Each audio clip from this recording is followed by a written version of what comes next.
Force will be with you. Always. Hello everyone, how are you doing today? I'm Star Wars Meg, here to give you all of the news from a galaxy far, far away, and also to provide you with another Mandalorian Season 2 update. The Mandalorian Season 2 is 12 days away. I could not be more hyped, and I'm sure you guys are feeling the same way.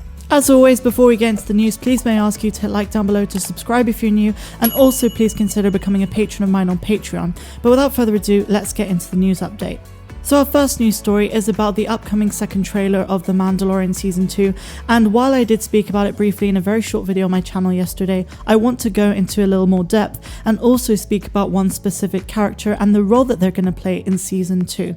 So there will be a new trailer for The Mandalorian Season 2 on Monday night. Some people think that it's just going to be a scene, some say it's going to be new footage, we just don't know. What we do know is that it's going to be at halftime during the ESPN Monday Night Football game, and it's going to be an exclusive new look. So while that is quite a vague term, I think the speculation has been that it will be some sort of a trailer or new footage, but it will be exciting, and make sure to check out my channel because I will be doing a breakdown video of whatever we do get. Before I talk a little bit further about this, let me just mention the fact that a lot of people think we're going to be getting Boba Fett and Ahsoka Tano and some of their other favourite characters.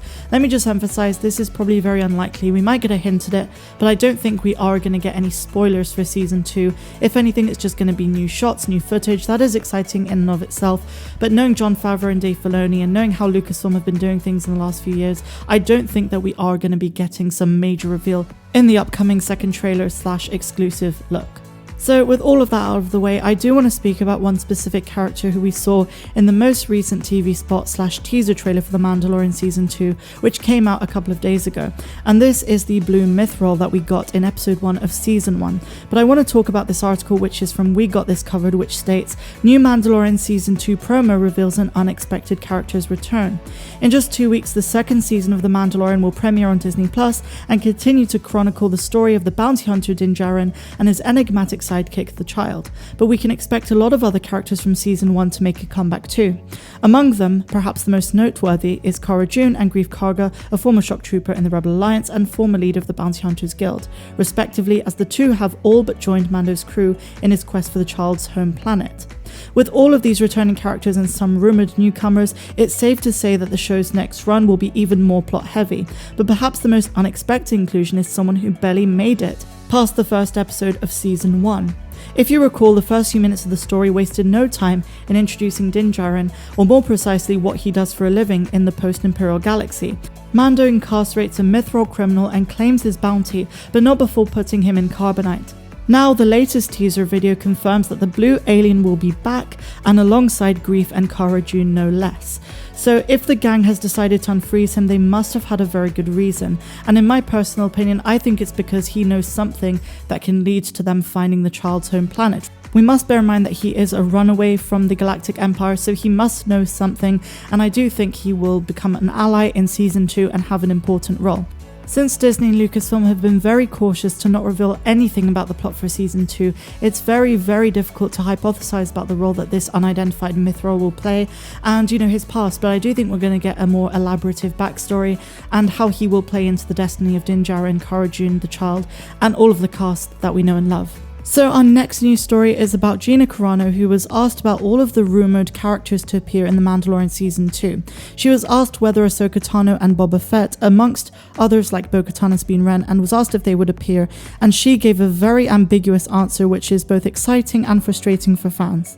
So this specific article is from movieweb.com, and it states, "If it weren't enough already to get Star Wars fans salivating, Season 2 promises to be full of Easter eggs and fan favourite characters, with rumours continuing to circulate that the likes of Boba Fett, Ahsoka, Bo-Katan will all be making appearances. Star Wars' Episode 2 Attack of the Clones actor Temuera Morrison is said to be returning to a galaxy far, far away as beloved Boba Fett, with the role now listed on the actor's resume, seemingly confirming the ongoing rumours that he will be slipping on the iconic helmet, having escaped the digestive system of the Sarlacc pit, while Rosario Dawson and Battlestar Galactica's Katie Sackhoff are rumoured to be playing live-action versions of Ahsoka Tano and Bo-Katan respectively.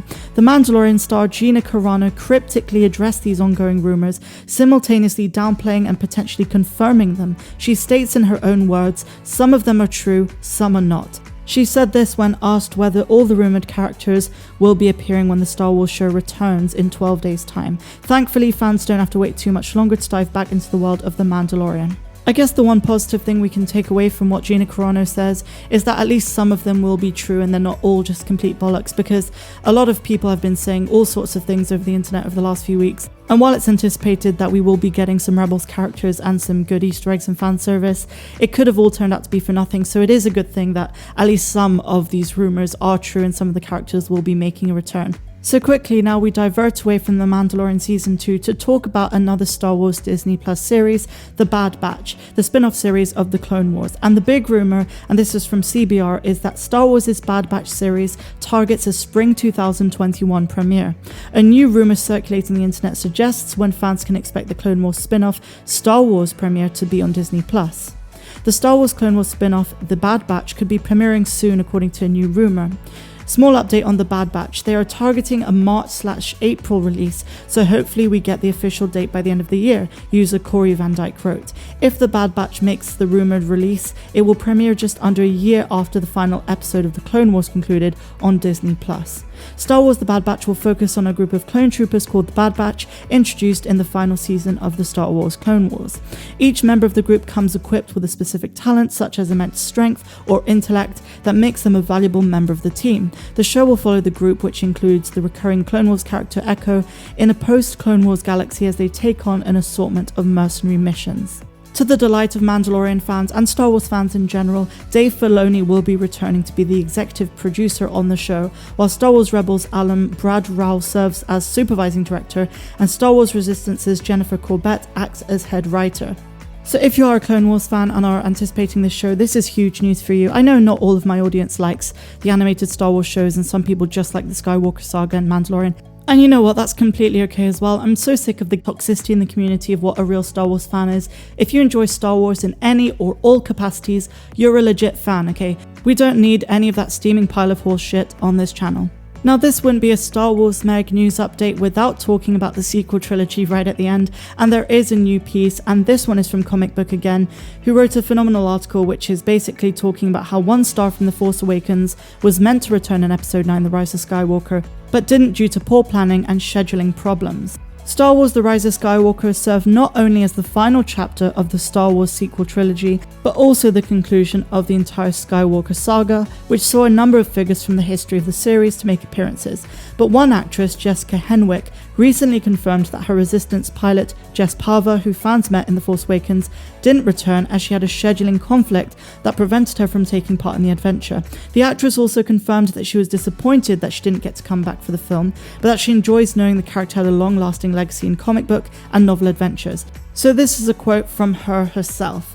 "I was supposed to come back for the last film and I don't actually remember what I was filming at the time, but I wasn't available and there were scheduling issues. It sucked because I would have loved to come back for that small piece, but as you say, she lives on in the comics and I think there's a couple of spin-off books as well that she's in." She added, "It's kind of fun for me to Google Jess Pava and check in with her. It's like seeing an old friend and finding out what she's been up to." So, like I say, I wish everyone all of the best, including this actress, and, I'm going to be completely honest, I do not even remember this person in The Force Awakens, but it was an interesting article because, I'm very fascinated to see what Star Wars actors and actresses do after being in a galaxy far, far away.